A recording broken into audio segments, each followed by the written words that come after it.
welcome to another exciting episode of the Andre The Beast Crayton Show. Today, we're going to talk about entrepreneurship,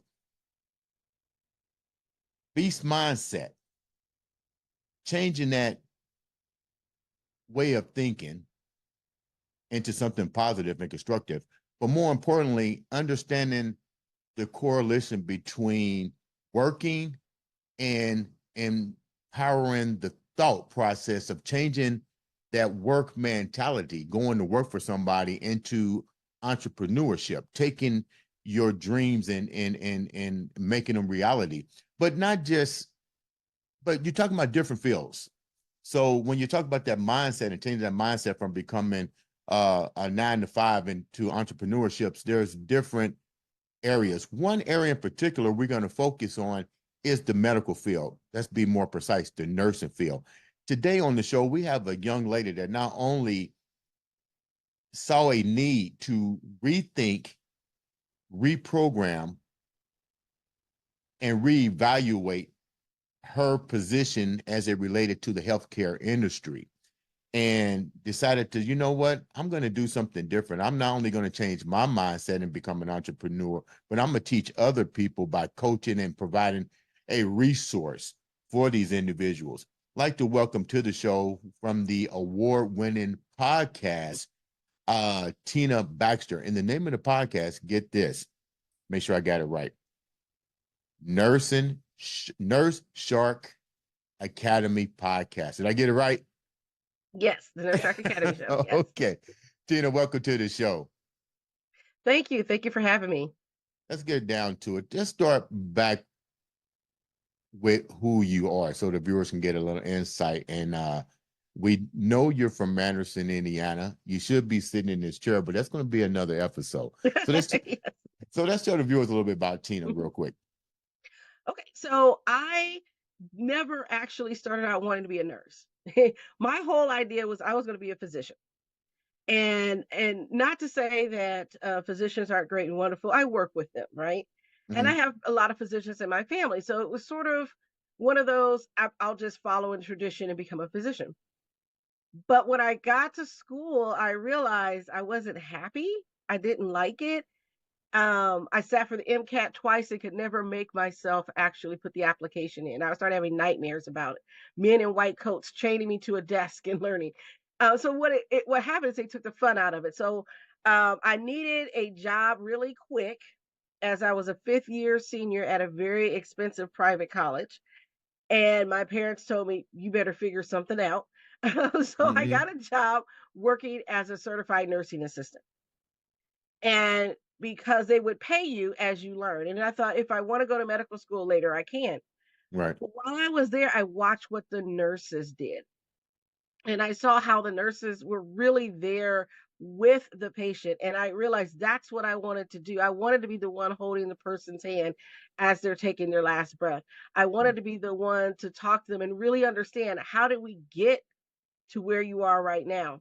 And so I enjoyed doing that. And so I changed my major and I went and got my degree as a nursing student, as a BSM. So I ended up with a bachelor's degree in biology and a bachelor's degree in nursing, and started my first job as the uh, charge nurse on the psychiatric unit at Ball Memorial Hospital in Muncie, Right. Right. back when Ball Memorial had the psychiatry unit. And so I was there for almost 2 years and then got a promotion and came back to Anderson and went to St. John's. Back then it was St. John's, now St. Vincent's Anderson Regional. And so I learned a lot about leadership. And during that time, I learned to be um, the charge nurse, from there to supervisor, interim manager. The hospital did a really great job about teaching you about leadership and budgets and managing people and all of that. It was a really great time for me to learn. But during that time, I had started as a nursing student teaching CPR classes on the side. So I was a side hustler, Right. right? I didn't think about a business. I didn't know anything about business. I was just a side hustler. I would go to these teach these corporate classes. People would call me from corporations and say, "Hey, can you come in and teach the CPR class for us?" These medical offices. So that's what I did. Never thinking that it could ever be a business. It was just simply a way for a college student to make money, and I kept at it.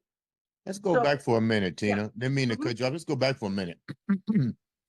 You're from Anderson, Indiana. For people that don't know the landscape, the geo playing field of the Yes. Indiana area, Anderson used to be a thriving community. And unfortunately, with economic collapse of the automotive industry, a lot of those towns almost become like a ghost town. Growing up in Anderson, you mentioned a key word. You mentioned wanting to change the narrative, so to speak, Yes. because you is your whole family involved in the medical and healthcare industry? Well, there's a lot, there's a lot of them in my family. So I've got aunts that are nurses. I've got aunts and uncles and cousins that are physicians and Hmm. X-ray techs. So a lot of us, my parents are from Arkansas. So Okay. if you wanted to have a good life, you went into the medical field. Medical and teaching were the two things that you did back then. And so a lot of them became nurses and physicians. And I spent some time with them and watched how they lived. And I just saw how the doctors lived, and they had all the toys and had all the things to play with, but never had the time to do it. Right. And I just didn't want that lifestyle. So when I came to Indiana to go to school, I really wanted to focus on finding out, one, who I was, Hmm. and then two, how do I help people at the very basic level? Because it's one thing to, to have the surgery after the damage is done, but let's understand how you got there, Right. how do you control your diabetes? How do you help with your blood pressure so that you don't have the stroke later on? If we can prevent those things, that's even better than having you later on have to be in the hospital. So I always looked at it that way. I was really early on looking at being a preventionist and wanted to help people understand how to take care of their health. And that's how I gravitated to nursing. And I'm very glad that I did. And so, mhm, What did you see that was missing? Because here it is, and I share this with my daughter. This is her first mhm. year in school, and she's like, I want to do this, I want to do this. And I was like, well, spend your first year just getting acclimated with the college lifestyle because you might go and see something in the nursing field or whatever field, because she wants to get in the medical field, that you think this is where you want to go, but you may not want to go that way. But you said you walked in, and after a while, this wasn't what you really wanted. What was it that really turned you? Was it the relationship, more so the relationship between the doctors and the nursing staff, or you just really being a caregiver saw that the doctors was only doing so much and these nurses was really pouring in a lot more than what the doctors were doing? The doctor was, okay, we're gonna do this and just walk out the door and leave everything else up to you guys. For me, it was, um, let me explain. So, all through high school, I volunteered in the nursing home. I worked for the medical college in the lab. So, I'm very science focused in a lot of Right, things that I did. So, I did that for several summers. So I was exposed to a lot of different things. I went to the pathology lab and watched autopsies because we were students, so they allowed us to do these things. And originally, my idea was to become Dr. Quincy. Okay, I grew up watching TV, and I just wanted to be Quincy because he got to solve crimes and tell the story. And that's when I realized I like telling the story and understanding the backstory. But right. it didn't occur to me too much later that this is what drew me to what I'm doing now. And so for me, it was looking at those opportunities in front of me and just going and say, I'm gonna give that a try. And that's exactly what I did. They said, hey, you want to work in a lab? I'll give that a try. I was very good at it. In fact, my last summer working there, because they were so short staffed, they put me in the outpatient lab and gave me my own test to run. So I had my Wow. own little niche because I've been there for 3 years. Right. And so the pathologist said, okay, you go ahead and look at these specimens and see if you see anything. And if you do, flag it, and then I'll go come and check. And Wow. yeah, I was right like 95% of the time. Wow. But I grew up. One of my first gifts that I remember from my parents for Christmas was a microscope. So I've had chemistry sets and microscopes. I'm a big nerd. I'm gonna tell you that right now. So my whole life was geared towards when my plan was to become a physician, right? And then I just realized this is not for me. I spent 2 weeks with my cousin. I love my cousin. Love you, cousin. But I watched him. He was an OBGYN, very busy practice in Arkansas. I had to spend 2 weeks with him. And this is where I knew OB was never going to be my calling, because if you wake me up at 2 o'clock in the morning, you better be having a baby. There's no Braxton Hicks with me. I don't have the patience. So I Right. knew OB was never going to be for me. Right. And so I didn't really know what I wanted to do. I just knew what I didn't want to do. Right. And when I got my first job at the nursing home, and I saw what the nurses were able to do with the wound care and the treatment plans and all these things, I said, I think I can do that. I'm like, if she can do that, I know I can do that. Hmm. And so I just called them up 2 weeks, 3 weeks before the semester started, because my lease was up. It's a whole, whole thing of how this happened. But I just called them and said, let me in. I seriously, I just said, I need to get into school. My fiance is in Anderson. He says Anderson University has a school of nursing. I know that you're our rival sister school, to Taylor, where I was going. So I said, I want to transfer. Let me in. That's exactly what I said. And they said, well, the semester starts in 3 weeks. You have to first get accepted to university, then get accepted to the school of nursing. I'm like, done. Here's my transcripts. Let me in. And they did. Wow. That never happens. Okay. I want students to know that plan ahead. This was God. Okay. Right. Plan ahead. Don't just think you can knock on the door and walk into nursing school, because it's very competitive. But in my naivete, I didn't know. I just thought if I wanted to go, it was going to happen. And I just said, let me in. Okay. And that's how I got into my BSN program, because I had 2 classes left to finish for my bachelor's in biology. Okay. I had a math class and a Bible class to finish. Okay. So I went to AU, transferred those 2 credits back, got my degree in biology, and then the next year I graduated my degree in nursing. So you wind up getting your degree, but then Yes, somewhere along the path, you saw two things, I guess, or several things. You saw, I guess I would call it undervalue in the nursing field. And yes. I don't, tell me if I'm right or wrong, undervalued. Um, and a need to have them basically reevaluate what they were doing and to become more of an entrepreneur. Why did you feel a need for nurses to take charge and understand that they can be entrepreneurs in a field that is basically structured to follow guidelines and regulations? Well, one of the things is you can be entrepreneurial even at your current job. This is something that I learned when I was working in management. Um, there was a need for our patients who were going through the pain management process. They were going to the pain management clinic, and there were gaps in the services. And one of the things we noticed is that they weren't making lifestyle changes to help further their pain goals. And the other thing is that they had a lot of depression, anxiety, etc., along with it.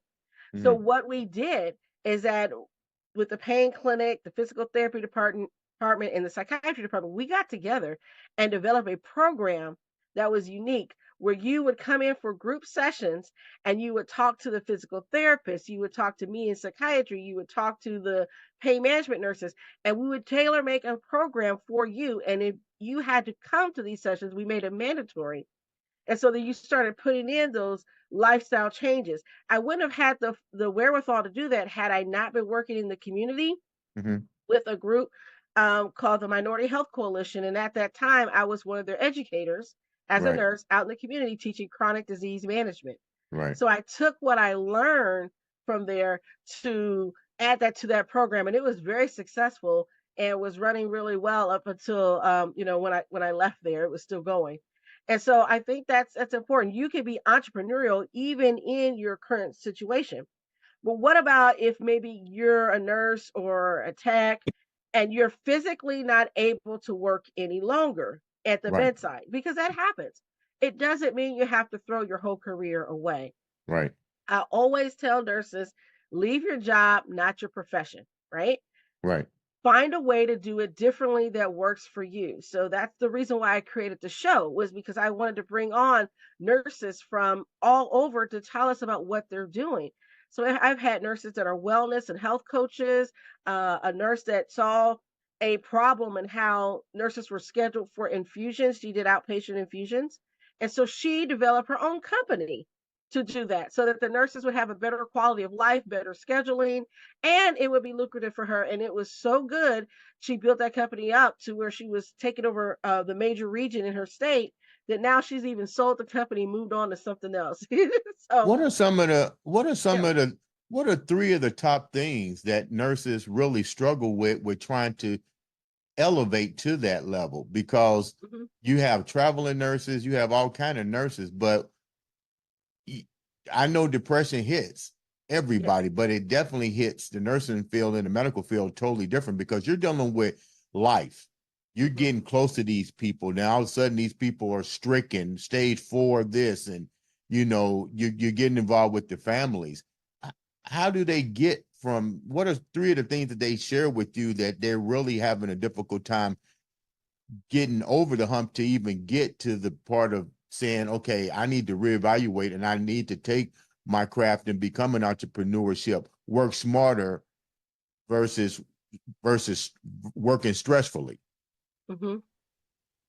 Well, one of the things is knowing that you have options. Okay. I can't tell you the number of nurses I've talked to that said nurses can own their own businesses. I'm like, absolutely. So knowing that, one, that's the biggest hurdle, is knowing that there are options out there. The Mm-hmm. second hurdle is knowing how to get started and what you want to do. So a lot of the times they know what they're currently doing, right? Maybe working in med surge or working in ICU. But what does that translate? What do you like to do, right? What makes you excited? Is it teaching that cardiac patient on how to manage their health so that they're doing much better once they leave your ICU? Are you enjoying that? Because there's a lot of nurses that are doing that in the healthcare field. They're health educators and they have their own business for heart health. Or is it that you really enjoy working with the pediatric population? And so maybe you need to do something there. So discovering what it is that you like to do, or maybe it's something completely different and you want to develop, you like to cook and you want to develop recipes for heart patients so they have good, yummy food. And maybe you'll have a food truck or a restaurant down the road that has medically tailored meals. We don't know, right? And so that's the whole discovery process of what makes your heart sing. But I And then think that covers, I think that Mhm. even covers the outside community as well, because just Yes. think about it for a minute. You know, we're we go to school and we're programmed to be laborers, but we're not programmed to understand entrepreneurship. Hmm. We get, and I don't know how many individuals that I see, they go to work and they rave over the money, but they hate their job. And Right. I'm like, well, what do you like about your job? To me, I'm like, if you don't like it, then you find something else. I get it that we live in I call it the creative fear factor.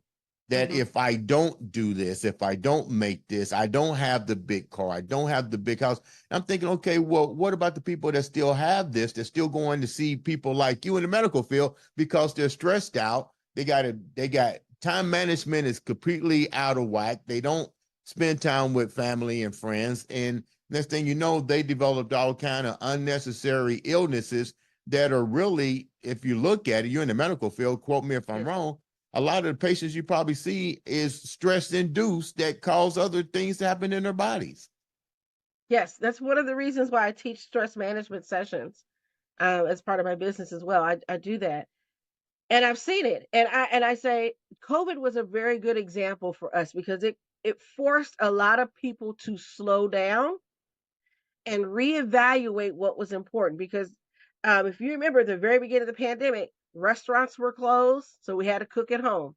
Yeah. Um, the the the grocery stores were practically bare. We were fighting over toilet paper. Yeah. Okay, Hand sanitizer was a big issue. We couldn't find that. And so you really looked at what the basic necessities were. And then you had to, oh, wait a minute. I got to spend 24/7 with my family. So I better learn to love them, right? Yeah, So we yeah, lost that going into the office.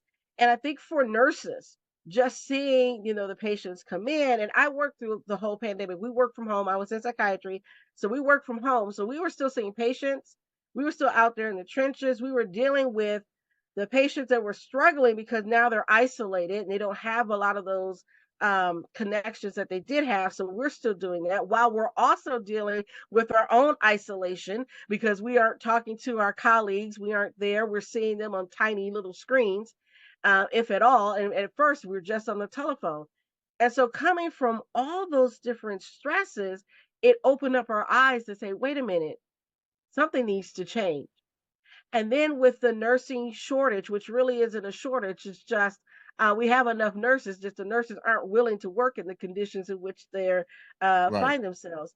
And so what we're saying is that no, something has to change in healthcare, and a lot of nurses are speaking up. They're taking to the picket lines. They're writing to their legislators. Kentucky just passed a law. I'm so proud of Kentucky. I'm like, what's wrong with you, Indiana? Catch up. But Kentucky just passed a law that protects nurses and healthcare workers from getting criminally prosecuted for, just making a medication error or mistake. That's Wow. huge because now we have to deal with possibly going to jail if you make a mistake. Now, we're not talking about the Lucy Ledbetters that are, doing stuff egregiously and purposely. We're talking about things that happen um, because you're distracted, because the system is set up against you. You're understaffed. And so now you're caring for more patients than really is safe. And instead of looking at the systemic issues, we're punishing the individual nurse. Mhm. And so those are some of the things. Kentucky just passed that law signed by the governor. I'm so thrilled. I'm like, Indiana, we need to step up our game. Kentucky's beating us on a lot of stuff. We need to What do step up we our need to game. do as a patient? I remember going to the Mhm, doctor and I had a allergic reaction to hydrocorticosteroid that it eventually led to me having a stroke. And mhm, I was a little upset about it because I had already contacted them the first time that they injected me with this substance. And I shared with them over the phone the complications, which were hiccups. And mhm, they kind of like brushed it all under the table. Well, I'm not in the medical. I'm a personal trainer. My degree is a lot different. Yeah, we kind of all sit in the classroom together, but we branch off on different areas. right. So I'm thinking, everything is cool. And I go back several months later, and my physician, my primary care doctor was like, hey, go see this guy again. And he gives me the injection, and I wasn't out of the office a good 40 minutes. And, the hiccups come again. Long story short, uh, nobody addressed it until it was a stroke. And I remember going into his office as I was going for another appointment, and he just looked at me dumbfounded. But he knew because he said, "You're one of X amount that this happened to." But I looked at it like in my mind, like, dude, I notified you months ahead of time about this. So Mhm, what do we need to do? Because I see the bill passed to protect mhm, uh individuals. And I know mistakes can be made, but that one mistake could have cost me my life. I couldn't, what if I had died and not being able to mhm. do that? What about the short-term memory loss that I wind up getting in the rehab? And I like the fact that you created a program that deals with the all the different areas that individuals go through, because that wasn't a plan that was set up for me. Like, Mhm. nobody understood what that did to me emotionally, psychologically, financially, how it changed everything. Had your program been part of the medical field, it probably would have been a better outcome. What's your take on that with me as a consumer coming to the medical field and dealing with nurses and the medical staff? I'm going to say this. Sometimes you have to be your own advocate. And what I mean by that, I'm a nurse practitioner, but I had a situation to where I had an allergic reaction like you did to a medication. Fortunately, it wasn't that bad. But I started on this medication. It was a cream. It was brand new, new on the market. The doctor was all excited about it. Said this Right. should work. It's got three of the different ingredients that's going to help you with this because I have psoriasis. So I said, okay, I'm gonna try it. So I put it on my legs, and my legs started swelling and burning, and I'm like, oh my gosh, the rash is getting worse. So I put more on it, thinking I need to help it. Long story short, it started moving up my legs, Wow. and then I realized I'm allergic to this medicine. Now, it took me a whole 2 weeks to figure this out. I'm putting it on, like you said, that I added some different stuff to try to help it. I realized I was allergic to it. So I stopped using it, got some Benadryl, took the Benadryl, and then I got some hydrocortisone, just plain hydrocortisone, and put it on my legs. That calmed things down because I knew I had an appointment the next week, and me being the stubborn nurse practitioner, yeah, I'm not going to ER for this. And so um, I went up there and I told him, I said, "Hey, I'm allergic to this medicine," and he's like, "Oh," he was almost ready to poo-poo it. I said, "No, look." I said, "You see how red? I still have the marks from my legs from where I had this reaction." And Mhm. I said, "This, I don't know what's in this medicine, but put it on Right. my allergy list because I can't take it. And I don't know if it's the combination of the medicine." So he put me back on the old medicine that I was on, and it worked out fine, and my Mhm. rash went away. And so I'd say that to people. Sometimes you have to be your own advocate, and if something's not working for you, you need to get a second opinion. Don't be Yeah. afraid to get a second opinion. If you don't agree with me, and you want a second opinion, I will gladly refer you to someone. I have no problem with that. I'm like, sure, that's reasonable because my philosophy is that you need to make the best decision for you given all the information. And so maybe you need to talk to, so we have this sometimes patients don't want to talk to the nurse practitioner. They want to talk to the doctor. Mhm. I get that. All right.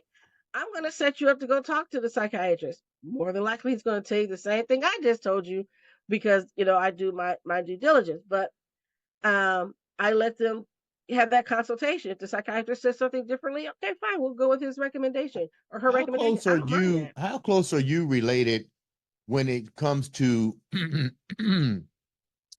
providing information? If a client comes to you and stuff, and you're dealing with doctors, how close are you with the same information to give back to the patient with the doctor? Sometimes I'm the one because as a nurse practitioner, I can get spend a little bit more time with you. I'm the one who's sort of coordinating the care. So I had a patient brand new to me walk into the room and say, "You're giving me too much medicine." And I said, "I just met you. I haven't given you any medicine. What's going on?" And so she's in an assisted living. She handed me the sheets from her assisted living. And I look at them and I see she's on several medications. A lot of them are duplicates. And so I said, "Well, who gave you all these medicines?" And she couldn't even tell me because she'd been in and out of the hospital. So she had like 4 or 5 different specialists. So I said, "Okay." I said, "Let's see if we can fix the problem." So I reached out to all of her doctors, asked them for all of her medical records, got all of her medical records in, spent an hour going through the medical records, making a chart for her so that I can say, "Okay, this is when this medicine started from this doctor. This is this medicine and this doctor, and this is what this is for. So you need to go back to this doctor and talk to him about this medicine and whether or not you still need to be on it. You need to go back to this doctor and talk about that. You need to go to your family doctor and say, "Hey, look at all of this and see what it is that I need to be on. What can I be taken off of?" And I said, "And this is what I'm going to give you for your depression. You got two medicines for me, one for depression, one for anxiety. That's it. This is why you're getting it, etc." So she was able to go back and take that list and talk to her doctors and get her medications reduced. And so it made her feel better. She wasn't as lethargic. She was doing a lot better. Again, I work with a lot of older adults, and she thanked me. Her sister was there, thanked me profusely because what they came in and said, "You're giving me too much medicine." Now I could have got upset about that, Right, right. but I Yeah, didn't. I'm like, well, wait a minute. First of all, I just met you. I haven't given you anything yet, but let's see what you're on and what the problem is. And it's because I work in geriatrics and I understand, how overwhelmed sometimes it can be, particularly if you're getting something for your heart and then something for your diabetes, and then you've got high blood pressure. Oh, let's not forget your gout. Oh, then let's throw some depression on there. Why not? And so right. you can have 3 pages of meds like she did. We're able to get it whittled down, and for me, that's a win, right? When you started your podcast, Mhm. what what made you actually do a podcast? Is this almost like an epidemic in the nursing field that the they're the silent voice. They're keeping everything internally. And was this the purpose for doing this podcast? And what's the success rate of it? You getting a lot of nurses coming and sharing their stories? And if so, what are two of the most powerful stories that were shared on your podcast that not only it powerful, but it's actually going on more than what people think? Well, I think one of my most successful podcast interviews was during the first season, Hmm. and I happened to talk to a nurse, and she has a chronic illness, debilitating disease, but she was able to use her platform as a nurse to develop an online business for herself Hmm. and to work with other nurses that are also having a chronic illness and debilitating disease, and where she's able on her good days to bring these nurses together, be supportive, help them get what they need.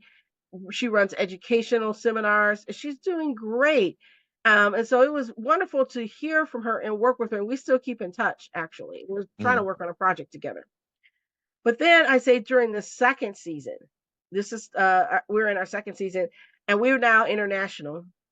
And I had a Congratulations. nurse. Yes, thank you. Look, your face just lit up on that. We're now international. Yes, because I had my very first nurse from the United Kingdom Okay. Yeah. that was telling me about her concierge business where they bring in patients from all over the world. They pay for their surgery out of pocket, right? Wow. But it's a lot cheaper than getting your surgery here in the United States. It's minimally invasive, but they put you up in a hotel for 4 weeks. They have nurses assigned to you, take care of you the whole time you're there, make sure you're there for your post op appointment, then send you back home. While you're there, you can be a medical tourist and you can Wow. go visit the sites and do all the things that you can do while you're there. And I just thought that was such a unique business that I got a Right. chance to talk to her. I just talked to a nurse who's now based in Mexico, and Right. so I talked to a lot of expats as well, who are in different parts of the world. So that's the fun thing is every time I get to talk to a nurse and find out what they're doing, even though they may be in similar fields like legal nurse consultant or health coach, they all have a unique story, and I Right. love hearing that unique story of how they got to where they are and where they're going. And it's so for me, it's just thrilling. And we're growing every day with our podcast, so I'm excited about that Do because you I want. find now that you're international and Mhm. do you find that the threads are so deeply woven in the nursing community, whether you're in the United States, Mexico, or abroad, and you all have the same common denominator when you look at it. But since you've became overseas, what's so different about their the nurses abroad versus the nurses here in on stateside? Well, let's look at Canada just for let's stick with North America for a moment. So the Canadian system, healthcare system, is very different from our system, right? Hmm. They have sort of state sponsored healthcare, but the problems are unfortunately the same. I Really? cover this on my news show. So they're dealing with staffing shortages, much like we are. They're dealing with increased workplace violence, much like we are. So these things carry over. So there's like this universal experience, Hmm. whether you're in the NHS or in what in the UK or one of those other type of healthcare systems. There's still that universal experience that nurses have of being short staffed, underfunded, needing to fight for wage increases, all these different things. So there's been um, strikes. Nurses have been striking all over the world. It's not just the U.S. And I make sure I tell people that it's not just the U.S. It's in Ireland. It's in Australia. It's in India. Nurses went on strike in India, and because they went on strike, what did they do? The government there, the hospital administrators, they fired the director of nursing because the director of nursing he didn't prevent the strike from happening. It's those same things that we deal with in healthcare, whether you're in the UK, the United States, you're in India, you're in Australia. These are the same things, right? And Hmm. so we see that universally. But what I also see is that there are nurses that are looking around and saying, hey, wait a minute, I can do it better. And this goes back to our nurse pioneers like Florence Nightingale, which everybody knows. But my favorite nurse pioneer right now is Mary Seacole. Okay. Why is And that? Mary Seacole, if you haven't heard of her, she is from Jamaica. And she went to the UK to learn about nursing from Nightingale, wanted to be her and all this stuff. And that's just racism got in the way for a lot of stuff. But she learned enough to take it back to Jamaica and help them through a cholera epidemic. She helped them through the Crimean War. In fact, the soldiers, she went back to the battlefield, and she was so close to the battlefield, she was often putting her life in danger with Mm. her field hospital, while Nightingale's field hospital was a little further out, a little in the safer area. She was right there in the battlefield that the soldiers called her Mother Seacole. And there's Wow. a whole big institute dedicated to her in the UK because they had forgotten about her Mm. and the impact that she made. And so, not to cast disparages against Flo. We all love Flo, right? But Mary Seacole was her contemporary, and she doesn't get enough press. But she was very entrepreneurial in what she did. That Hmm. she saw a need, she went out there to meet the need. She made sure she talked to the commanders, and at first they didn't want her, but she showed and demonstrated that she was able to make a difference. And so now later on, they had commissioned her, they sent her out. They're like, yes, we want you to go out because you're good to our soldiers, and they get better when they're in your care. And so she was very entrepreneurial. She owned her own business. She opened up her own hospital. She wrote her own memoir. She was well traveled. I want nurses to see someone like Mary Seacole and say, I can be the Mary Seacole of my day.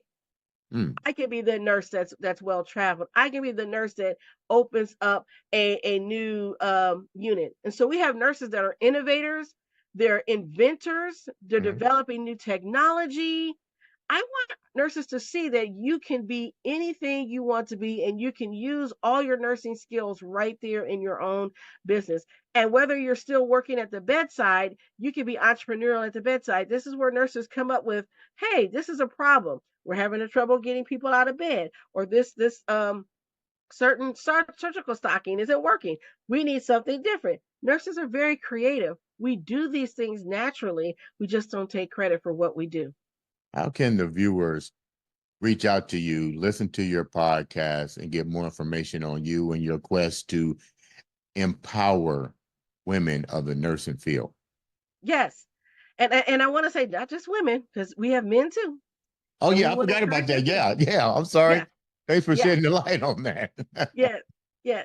But I'm gonna say you can go to the Nurse Shark Academy .biz. That's my website. You can get a hold of our podcast there. Our blog is there as well. We also have um, training videos available to you should you want to invest in those. You can become a member. You become a member of the Nurse Shark Academy. You get the one-on-one coaching. You'll also get the group coaching and access to all the video archives and whatever else I decide to just throw out there and have for you, because I'm like, I want to love our members. So I want Okay. to give them everything in the kitchen sink if I want, they need to. And what's great about our membership, I don't hold you hostage. It's 6 months. You can renew at any time. And so that's what I want nurses to know. There's flexibility in anything and everything that you can do. And I just want to say, I don't just help nurses. I do help others in the healthcare field. I help massage therapists. I've helped social workers. But my love is going to be nurses because a nurse myself. And when I told my family, I said, when I die, bury me in my white uniform with my white cap and put my Red Cross pin on me. That's how I want to be buried. I'm a nurse through and through. Thank you so much for taking the time for coming on and sharing such a beautiful story of empowerment and giving back to the community and teaching individuals that no matter what, you can always keep your life moving forward. Ladies and gentlemen, this has been another exciting episode of the Andre the Beast Crayton Show.